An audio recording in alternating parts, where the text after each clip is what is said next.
Hello friends, welcome to my channel. ನಾನು ನಿಮ್ಮ ರೇಖಾ ಮನೆ ಅಡುಗೆ ಚಾನಲ್ಗೆ ಸ್ವಾಗತ. ಇವತ್ತು ನೋಡಿ ನಾನೊಂದು ರೆಸಿಪಿ ಮಾಡ್ತಾಯಿದ್ದೀನಿ. ಏನು ರೆಸಿಪಿ ಅಂತ ಏನಾದ್ರು ಗೆಸ್ ಮಾಡೋಕ್ಕಾಗತ್ತಾ? ಕೆಲವ್ರು ಗೆಸ್ ಮಾಡ್ಬೋದು. ಇದು ಪನ್ನೀರ್ ರೆಸಿಪಿ ಮಾಡ್ತಾಯಿದ್ದೀನಿ. ನಾನು ರೆಸ್ಟೋರೆಂಟಲ್ಲೇ ಮಾಡ್ತಾಯಿದ್ದೀನಿ ನೋಡಿ. ಮನೆ ಇಂಗ್ರೀಡಿಯೆಂಟ್ಸ್ ಹಾಕಿ ಮಾಡ್ತೀನಿ. ಇಲ್ಲಿ ಇದು ಪನ್ನೀರ್ ತೊಗೊಂಬಂದಿದ್ವಿ, ಅರ್ಧ kg ಅಷ್ಟು. ಅದನ್ನು ಕ್ಯೂಬ್ ಟೈಪಲ್ಲಿ ಕಟ್ ಮಾಡ್ತಾಯಿದ್ದೀವಿ. ನಮ್ಮ ಮಗಳು ಕಟ್ ಮಾಡಿಕೊಡ್ತಾ ಇದ್ದಾಳೆ. ಫಸ್ಟು ಈ ಥರ ಪನ್ನೀರನ್ನ ಈ ಸೈಜಲ್ಲಿ ಕಟ್ ಮಾಡಿ ಇಟ್ಕೋಬೇಕು. ಅದಕ್ಕೆ ಏನೇನು ಇಂಗ್ರೀಡಿಯೆಂಟ್ಸ್ ಬೇಕು, ಯಾವ ಥರ ಮಾಡೋದು ಅನ್ನೋದನ್ನು ಈಗ ನಾನು ತೋರಿಸ್ಕೊಡ್ತೀನಿ. ಮೊದಲಿಗೆ ಒಂದು 4 ಸೌಟಷ್ಟು ಎಣ್ಣೆ ಹಾಕಬೇಕು. ಯಾಕೆ ಅಂದರೆ ಇದರಲ್ಲಿ ಪನ್ನೀರು ಮತ್ತು ಕ್ಯಾಪ್ಸಿಕಮ್ಮು, ಈರುಳ್ಳಿ ಎಲ್ಲ ಫ್ರೈ ಮಾಡ್ಕೋಬೇಕಾಗುತ್ತೆ. ಹಾಗಾಗಿ 4 ಸೌಟಷ್ಟು ಎಣ್ಣೆನೇ ಹಾಕಿದ್ದೀನಿ. ಈಗ ಇಂಗ್ರೀಡಿಯೆಂಟ್ಸ್ ನೋಡೋಣ. ನೋಡಿ, ಪನ್ನೀರ್ ಕಟ್ ಮಾಡಿ ಇಟ್ಕೊಂಡಿದ್ದೀನಿ ಈ ಥರ. ಈಗ ಪಕ್ಕದಲ್ಲಿ ಒಂದು 20ರಷ್ಟು ಗೋಡಂಬಿ ಮತ್ತು ಒಂದು ಅರ್ಧ ಭಾಗದಲ್ಲಿ ಸ್ವಲ್ಪ ಕಾಲು ಭಾಗದಷ್ಟು ಕಾಯಿ ತೊಗೊಂಡಿದ್ದೀನಿ. ಇದೆರಡನ್ನು ರುಬ್ಕೋಬೇಕು, ಗೋಡಂಬಿ ಮತ್ತು ಕಾಯಿನ. ಕಾಯಿ ಏನಕ್ಕೆ ಹಾಕ್ತಾಯಿದ್ದೀನಿ ಅಂದರೆ ಸ್ವಲ್ಪ ಗ್ರೇವಿ ಬೇಕಲ್ಲ, ಹಾಗಾಗಿ ನಾನಿಲ್ಲಿ ಫ್ರೆಶ್ ಕ್ರೀಮು ಏನೂ ಉಪಯೋಗಿಸೋದಿಲ್ಲ. ಹಾಗಾಗಿ ಸ್ವಲ್ಪ ಗೋಡಂಬಿ ಒಂದು 20ರಷ್ಟಿದೆ, ಒಂದು 20 ಪೀಸು. ಸ್ವಲ್ಪ ಕಾಯಿನ ನಾನು ಹೆಚ್ಚಿಟ್ಕೊಂಡಿದ್ದೀನಿ ನೋಡಿ. ಈ ಥರ ಇದೆರಡನ್ನು ಸೇರಿಸಿ ರುಬ್ಕೋಬೇಕು. ಅದನ್ನು ನಾನು ಯಾವಾಗ ಹಾಕೋದು ರುಬ್ಬಿಟ್ಟು ಅದನ್ನೆಲ್ಲ ಸ್ಟೆಪ್ ಬೈ ಸ್ಟೆಪ್ ತೋರಿಸ್ತೀನಿ. ನೀವು ಹೊರಗಡೆ ಹೋಗಿ ತಿನ್ನೋಕೆ ಇಷ್ಟನೇ ಪಡೋದಿಲ್ಲ, ಅಷ್ಟು ಚೆನ್ನಾಗಿರುತ್ತೆ ನಾನು ಮಾಡೋ ಅಂಥದ್ದು. ಇದನ್ನು ನೋಡಿ ನೀವು ಮಾಡ್ಕೊಳ್ಳಿ. ಈಗ ನೋಡಿ, 2 ಟೈಪಲ್ಲಿ ನಾನು ಈರುಳ್ಳಿನ ಕಟ್ ಮಾಡಿ ಇಟ್ಕೊಂಡಿದ್ದೀನಿ. ಮೀಡಿಯಮ್ ಸೈಜ್ದು 3 ಈರುಳ್ಳಿ ತೊಗೊಂಡಿದ್ದೀನಿ. ಒಂದರಲ್ಲಿ 4 ಭಾಗ ಮಾಡಿ ದಪ್ಪ ದಪ್ಪ ಕಟ್ ಮಾಡಿ ಇಟ್ಕೊಂಡಿದ್ದೀನಿ. ಇನ್ನೊಂದನ್ನು ಸಣ್ಣದಾಗಿ ಕಟ್ ಮಾಡಿ ಇಟ್ಕೊಂಡಿದ್ದೀನಿ. ಸಣ್ಣದಾಗಿ ಗ್ರೇವಿ ಮಾಡಲಿಕ್ಕೆ ನಾನು ಕಟ್ ಮಾಡಿ ಇಟ್ಕೊಂಡಿರೋದು. ದಪ್ಪದಾಗಿ ಅದನ್ನು ಫ್ರೈ ಮಾಡಿ ಗ್ರೇವಿಗೆ ಸೇರಿಸ್ಲಿಕ್ಕೆ ಅಂತ ಆ ಥರ ಒಂದರಲ್ಲಿ 4 ಭಾಗ ಮಾಡ್ಕೊಂಡು ಮಾತ್ರ ಇಟ್ಕೊಂಡಿದ್ದೀನಿ. ನನ್ನ ಹತ್ರ ಸ್ವಲ್ಪ ಸಣ್ಣ ಸೈಜ್ ಈರುಳ್ಳಿ ಇತ್ತು, ಹಾಗಾಗಿ ನಾನೊಂದು 5 ತೊಗೊಂಡಿದ್ದೀನಿ. ನೀವು ಬೇಕಾದರೆ ನಿಮ್ಮ ದೊಡ್ಡದಿದ್ದರೆ 4 ತೊಗೊಂಡು ಬೇಕಾದ್ರೆ ಅದನ್ನು ಒಂದು ಈರುಳ್ಳಿನ 4 ಭಾಗ ಮಾತ್ರ ಮಾಡಬೇಕು, ತುಂಬ ಸಣ್ಣದು ಮಾಡಬಾರ್ದು. ಈ ಥರ ಕಟ್ ಮಾಡಿ ಇಟ್ಕೊಳ್ಳಿ. ಈಗ ಇಲ್ಲಿ ನಾನು ದೊಡ್ಡದು 2 ಕ್ಯಾಪ್ಸಿಕಮ್ ತೊಗೊಂಡಿದ್ದೀನಿ ಮತ್ತು ಒಂದು 3 ಟೊಮೊಟೊ ತೊಗೊಂಡಿದ್ದೀನಿ ದೊಡ್ಡ ಸೈಜ್ದು. ಅದೇನಕ್ಕೆ ಅಂದರೆ ಅದನ್ನು ಅಷ್ಟೇ, ಟೊಮೊಟೊನ ನಾವು ಗ್ರೇವಿ ಮಾಡ್ಕೋಬೇಕು, ಹಾಗಾಗಿ ಅದನ್ನು ರುಬ್ಕೋಬೇಕಾಗುತ್ತೆ. ಕ್ಯಾಪ್ಸಿಕಮ್ನ ನಾನು ಗ್ರೇವಿಗೆ ಹಾಕಲಿಕ್ಕೆ ಫ್ರೈ ಮಾಡಿ ಇಟ್ಕೊಳಕ್ಕೆ ನಾನು ಕಟ್ ಮಾಡಿ ಇಟ್ಕೊಂಡಿರೋದು. ಅದನ್ನು ಯಾವ್ದಾವ್ದು ಇಂಗ್ರೀಡಿಯೆಂಟ್ಸ್ನ ನಾನು ಯಾವ ಥರ ಫ್ರೈ ಮಾಡ್ತೀನಿ ಇದೇ ಥರ ಫಾಲೋ ಮಾಡಿ ಫ್ರೈ ಮಾಡಿ, ತುಂಬ ಚೆನ್ನಾಗಾಗುತ್ತೆ. ನೀವು ಹೊರಗಡೆ ಹೋಗಿ ತಿನ್ನೋಕೆ ಇಷ್ಟನೇ ಪಡೋದಿಲ್ಲ, ಅಷ್ಟು ಚೆನ್ನಾಗಾಗುತ್ತೆ. ನೀವು ಹೊರಗಡೆ ಹೋಟೆಲಲ್ಲೆಲ್ಲ ಅಯ್ಯೋ ಅಷ್ಟು ಚೆನ್ನಾಗಿತ್ತು ಪನ್ನೀರು, ಇಷ್ಟು ಚೆನ್ನಾಗಿತ್ತು ಅಂತೆಲ್ಲ ಹೇಳ್ತಾರಲ್ಲ, ಅದನ್ನು ನೀವು ಮನೆ ಇಂಗ್ರೀಡಿಯೆಂಟ್ಸ್ ಹಾಕಿ ಮನೆಯಲ್ಲೇ ಮಾಡ್ಕೋಬೋದು. ಆದರೆ ಸ್ವಲ್ಪ ಸ್ಟೆಪ್ ಬೈ ಸ್ಟೆಪ್ ಮಾಡಬೇಕು. ಎಲ್ಲದನ್ನು ಒಟ್ಟಿಗೆ ಹಾಕಿ ರುಬ್ಬೋ ಅಂಥದ್ದೆಲ್ಲ, ಎಲ್ಲದನ್ನು ಒಟ್ಟಿಗೆ ಹಾಕಿ ಫ್ರೈ ಮಾಡೋ ಅಂಥದ್ದೆಲ್ಲ. ನಾನು ಯಾವ ಥರ ಮಾಡ್ತೀನಿ ನೀವು ಅದೇ ಥರ ಮಾಡಿ, ತುಂಬ ಚೆನ್ನಾಗಾಗುತ್ತೆ. ಸ್ವಲ್ಪ ಲಾಸ್ಟಿಗೆ ಹಾಕಲಿಕ್ಕೆ ಸ್ವಲ್ಪ ಕೊತ್ತಂಬರಿ ಹೆಚ್ಚಿಟ್ಕೊಂಡಿದ್ದೀನಿ. ಈಗ ಮೊದಲಿಗೆ ನಾನು ಎಣ್ಣೆ ಬಿಸಿಯಾಗಿದೆ. ಈಗ ಫಸ್ಟು ಕ್ಯಾಪ್ಸಿಕಮ್ ಹಾಕ್ತೀನಿ. ಅದಕ್ಕೆ ಮುಂಚೆ ನಾನು ಈ ಟೊಮೊಟೊನ ರುಬ್ಬಿಟ್ಕೊತೀನಿ. ಯಾಕೆ ಅಂದರೆ ಫಸ್ಟು ಟೊಮೊಟೊನೇ ಬೇಕಾಗೋದು. ನೆಕ್ಸ್ಟು ನಾನು ಕಾಯಿ ಮತ್ತು ಗೋಡಂಬಿನ ರುಬ್ತೀನಿ. ಈಗ ಫಸ್ಟು ನಾನು ಟೊಮೊಟೊನ ಪೇಸ್ಟ್ ಮಾಡ್ಕೋಬೇಕು. ಜಾಸ್ತಿ ಏನು ಇಂಗ್ರೀಡಿಯೆಂಟ್ಸ್ ಇಲ್ಲ, ಮನೆ ಇಂಗ್ರೀಡಿಯೆಂಟ್ಸೇ ಹಾಕಿ ಮಾಡೋ ಅಂಥದ್ದು. ಅದರಲ್ಲಿ ಈಗ ಸ್ವಲ್ಪ ಗೋಡಂಬಿ ಒಂದು ಎಕ್ಸ್ಟ್ರಾ ತೊಗೋತೀನಿ. ಯಾಕೆ ನಾನಿಲ್ಲಿ ಫ್ರೆಶ್ ಕ್ರೀಮ್ ಅವೆಲ್ಲ ಯೂಸ್ ಮಾಡೋದಿಲ್ಲ, ಹಾಗಾಗಿ ಗೋಡಂಬಿ ಹಾಕಿದ್ರೆ ಹೆಲ್ತಿಗೂ ಒಳ್ಳೆಯದಲ್ಲ. ಹಾಗಾಗಿ ನಾನು ಗೋಡಂಬಿ ಒಂದು ಎಕ್ಸ್ಟ್ರಾ ತೊಗೊಂಡಿದ್ದೀನಿ ಅಷ್ಟೇ. ಇನ್ನು ಮನೆ ಇಂಗ್ರೀಡಿಯೆಂಟ್ಸ್ ಏನೇನಿದೆ ಅದನ್ನೇ ಎಲ್ಲ ಹಾಕಿ ಮಾಡೋ ಅಂಥದ್ದು. ಟೊಮೊಟೊನ ಪೇಸ್ಟ್ ಮಾಡಿ ಇಟ್ಕೊತೀನಿ. ಮೊದಲಿಗೆ ಎಣ್ಣೆ ಕಾದಿದೆ, ಕ್ಯಾಪ್ಸಿಕಮ್ ಹಾಕ್ತಾಯಿದ್ದೀನಿ. ಅದು ಸ್ವಲ್ಪ ಫ್ರೈ ಆಗ್ತಿದ್ದಂಗೆ ನಾನಿಲ್ಲಿ ಈರುಳ್ಳಿ ಇತ್ತಲ್ಲ ಅದನ್ನು ಹಾಕ್ತಾಯಿದ್ದೀನಿ. ಇದು ಜಸ್ಟ್ ಫ್ರೈ ಆಗಬೇಕಷ್ಟೇ, ತುಂಬ ಏನು ಇದು ಮಾಡೋ ಅಂಥದ್ದೆಲ್ಲ. ಯಾಕೆ ಅಂದರೆ ಇದು ನಾವು ಗ್ರೇವಿ ಎಲ್ಲ ಮಾಡಾದ್ಮೇಲೆ ಇದನ್ನು ಇಡೀ ಪೂರ್ತಿ ಅದೇ ಥರ ಹಾಕೋದು. ಯಾಕೆ ಅಂದರೆ ದಪ್ಪ ದಪ್ಪವಾಗಿ ಈರುಳ್ಳಿ ಕ್ಯಾಪ್ಸಿಕಮ್ ಎಲ್ಲ ಸಿಗಬೇಕಲ್ಲ, ಹಾಗಾಗಿ ಈಗ ಇದಕ್ಕೆ ಪನ್ನೀರ್ನೂ ಹಾಕ್ತಾಯಿದ್ದೀನಿ ನೋಡಿ. ನೀವು ಬೇಕು ಅಂದರೆ ಈರುಳ್ಳಿ ಮತ್ತು ಕ್ಯಾಪ್ಸಿಕಮ್ಮನ್ನು ಫ್ರೈ ಮಾಡಿ ತೆಗೆದಿಟ್ಕೊಂಡು ಆಮೇಲೆ ಬೇಕಾದ್ರೆ ಪನ್ನೀರನ್ನ ಹಾಕ್ಬೋದು. ನಾನಿಲ್ಲಿ ಒಟ್ಟಿಗೆ ಹಾಕ್ತಾಯಿದ್ದೀನಿ, ಏನು ಆಗೋದಿಲ್ಲ. ನೋಡಿ ನಾನು ಮಾಡ್ತೀನಿ. ಫಸ್ಟಿಗೆ ಒಂದು ದೊಡ್ಡ ಸ್ಪೂನಷ್ಟು ಧನಿಯಾ ಪೌಡ್ರ್ ಹಾಕ್ತಾಯಿದ್ದೀನಿ. ನೆಕ್ಸ್ಟು ಖಾರ ಪೌಡ್ರ್ ಹಾಕ್ತೀನಿ ಒಂದು ಸ್ಪೂನಷ್ಟು. ನೋಡಿ ಈ ಥರ. ಯಾಕೆ ಅಂದರೆ ಈ ಫ್ರೈಯಲ್ಲಿ ಪನ್ನೀರು ಸ್ವಲ್ಪ ಸಪ್ಪೆ ಸಪ್ಪೆ ಇರುತ್ತಲ್ಲ, ಅದು ಉಪ್ಪು ಖಾರ ಎಲ್ಲ ಇಟ್ಕೊಳ್ಳಿ ಅಂತ ಸ್ವಲ್ಪ ಫಸ್ಟಿಗೆ ಫ್ರೈ ಮಾಡ್ಕೋಬೇಕು. ಇಲ್ಲ ಅಂದರೆ ಎಲ್ಲ ಬಿಡಿ ಬಿಡಿ ಥರ ಪೀಸ್ ಪೀಸ್ ಆಗಿಬಿಡುತ್ತೆ. ಚಕ್ಕೆ ಮಸಾಲ, ಗರಂ ಮಸಾಲ ಹಾಕಿದ್ದೀನಿ ಒಂದು ಸ್ಪೂನಷ್ಟು.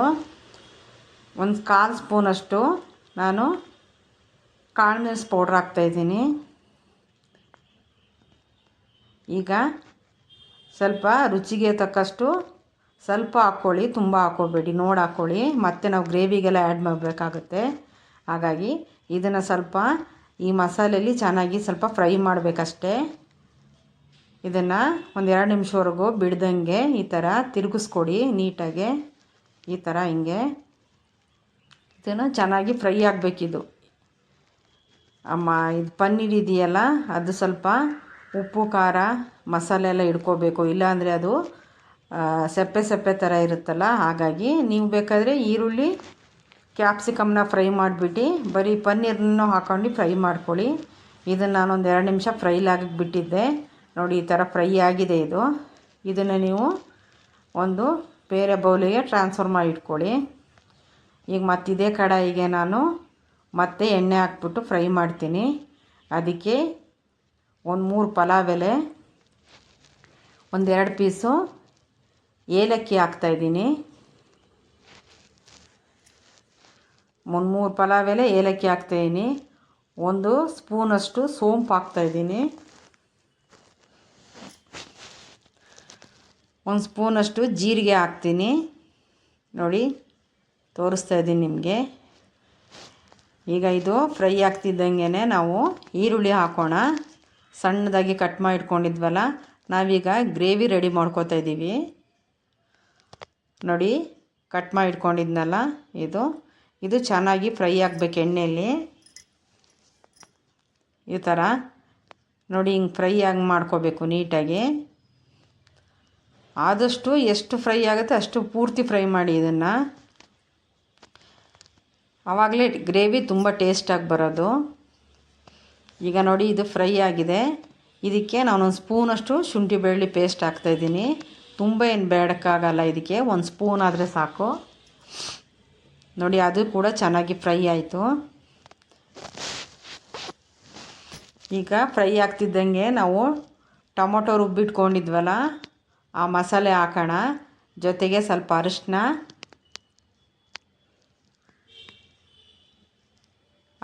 ಹಾಕ್ತಾಯಿದ್ದೀನಿ.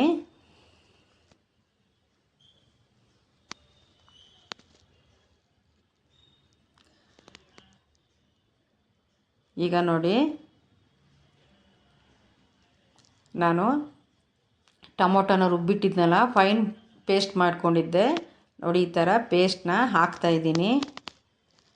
ನಾನು ಮಾಡ್ತಾಯಿರೋಂಥ ಈ ರೆಸಿಪಿ ನಿಮಗೆ ಇಷ್ಟ ಆಯಿತು ಅಂದರೆ ಲೈಕ್ ಮಾಡಿ, ಶೇರ್ ಮಾಡಿ. ಹಾಗೆ ನೀವು ಯಾವ ಥರ ಮಾಡೋದು ಅಂತ ನನಗೆ ಕಾಮೆಂಟ್ ಬಾಕ್ಸಲ್ಲಿ ತಿಳಿಸಿ ಫ್ರೆಂಡ್ಸ್. ಮತ್ತು ನನಗೆ ಚಾನಲ್ನ ಹೊಸೊಬ್ಬರು ನೋಡ್ತಾಯಿದ್ರೆ ನನ್ನ ಚಾನಲ್ಗೆ ಸಬ್ಸ್ಕ್ರೈಬ್ ಆಗಿ. ನಾನು ಮಾಡ್ಕೋವಂಥ ವಿಡಿಯೋ ರೆಸಿಪಿಗಳನ್ನ ನೀವು ಮೊದಲೇ ನಿಮಗೆ ಬರುತ್ತೆ. ಹಾಗಾಗಿ ಸಬ್ಸ್ಕ್ರೈಬ್ ಆಗಿ.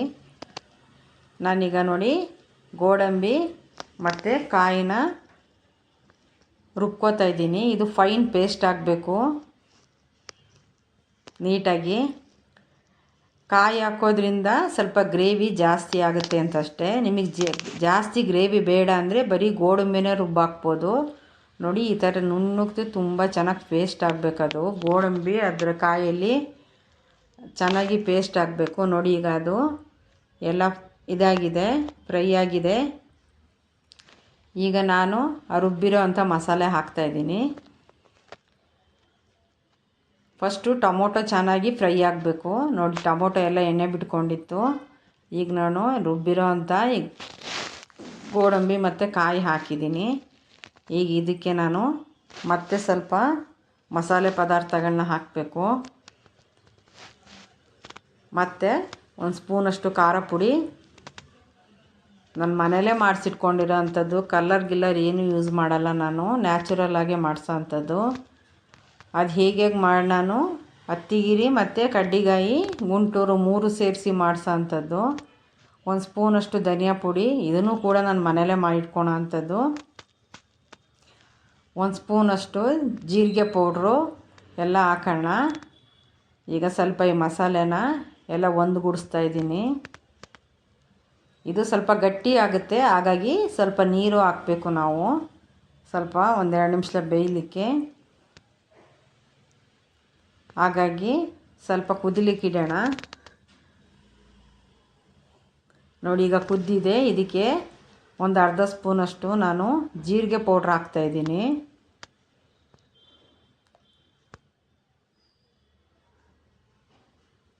ಇದು ಚೆನ್ನಾಗಿ ಕುದ್ದ ಮೇಲೆ ನಾವು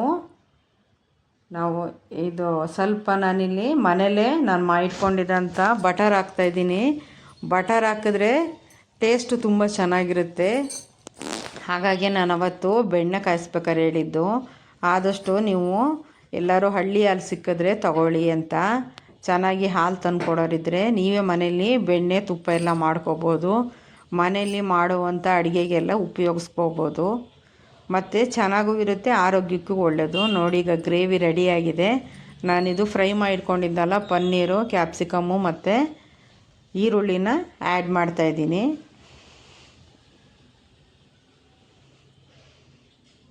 ನೋಡಿ ಈ ಥರ ಈ ತಿಕ್ನೆಸ್ಸಿಗೆ ಮಾಡ್ಕೋಬೇಕು. ಇದು ಇವಾಗ ಕರೆಕ್ಟಾಗಿದೆ. ನೀವೀಗ ಬೇಕು ಅಂದರೆ ಸ್ವಲ್ಪ ಉಪ್ಪು ಖಾರ ಎಲ್ಲ ನೋಡ್ಕೋಬೋದು. ನಾನು ಲಾಸ್ಟಿಗೆ ಇಲ್ಲಿ ಸ್ವಲ್ಪ ಕೊತ್ತಂಬರಿ ಸೊಪ್ಪು ಆ್ಯಡ್ ಮಾಡ್ತಾಯಿದ್ದೀನಿ. ಇದನ್ನು ಚೆನ್ನಾಗಿ ಇದು ಮಾಡಿ, ನಾನು ಸ್ವಲ್ಪ ಆಮೇಲೆ ಟೇಸ್ಟಿಗೆ ಕೊತ್ತಂಬರಿ ಸೊಪ್ಪು ಕಸ್ತೂರಿ ಮೇಥಿನೂ ಸ್ವಲ್ಪ ಹಾಕ್ತಾಯಿದ್ದೀನಿ, ಗ್ರೇವಿದು ಟೇಸ್ಟ್ ಚೆನ್ನಾಗಿ ಬರುತ್ತೆ ಅಂತ. ಪನ್ನೀರ್ದು ತುಂಬ ಚೆನ್ನಾಗಿದೆ ಫ್ರೆಂಡ್ಸ್, ನೀವೊಂದು ಸಲ ಟ್ರೈ ಮಾಡಿ ನೋಡಿ. ಇದನ್ನು ಮನೆಯಲ್ಲೇ ಮಾಡ್ಕೋಬೋದು, ತುಂಬ ಟೇಸ್ಟಾಗಿರುತ್ತೆ. ನೀವು ಹೊರಗಡೆ ಇಷ್ಟನೇ ಪಡೋದಿಲ್ಲ ತಿನ್ನಲಿಕ್ಕೆ, ಅಷ್ಟು ಚೆನ್ನಾಗಿರುತ್ತೆ. ನೋಡಿ ನಾನು ಕಲರ್ ಏನು ಯೂಸ್ ಮಾಡಿಲ್ಲ, ಎಷ್ಟು ಕಲರ್ಫುಲ್ಲಾಗಿ ಬಂದಿದೆ. ಎಣ್ಣೆ ಎಲ್ಲ ಬೆಣ್ಣೆ ಎಲ್ಲ ಹಾಕಿರೋದಕ್ಕೆ ಎಷ್ಟು ಚೆನ್ನಾಗಿ ಬಿಟ್ಕೊಂಡಿದೆ ಎಣ್ಣೆ ಎಲ್ಲ. ನೋಡಿ ನಾನೀಗ ಮೈದಾದು ಚಪಾತಿ ಮಾಡಿದ್ದೆ, ಅದ್ರ ಜೊತೆ ಸರ್ವ್ ಮಾಡ್ತಾಯಿದ್ದೀನಿ. ನೋಡಿ ಈ ಥರ ಮೈದಾ ಚಪಾತಿನೂ ಅಷ್ಟೇ ಎಷ್ಟು ಸಾಫ್ಟಾಗಿ ಬಂದಿದೆ ನೋಡಿ. ನಾನು ಜಾಸ್ತಿ ಏನು ಮೈದಾ ಉಪಯೋಗಿಸೋದಿಲ್ಲ, ಟೇಸ್ಟಿಗಿರಲಿ ಅಂತ ಮಾಡಿದ್ದೆ. ನಾನು ಜಾಸ್ತಿ ಗೋಧಿ ಹಿಟ್ಟೆ ಯೂಸ್ ಮಾಡೋದು, ಆದಷ್ಟು ಜಾಸ್ತಿ ಗೋಧಿನೇ ಯೂಸ್ ಮಾಡಿ. ನಾನು ಈ ರೆಸಿಪಿ ಇಷ್ಟ ಆಯಿತು ಅಂದ್ಕೊತೀನಿ. ಮತ್ತೊಂದು ರೆಸಿಪಿನೇ ಟಾಟಾ.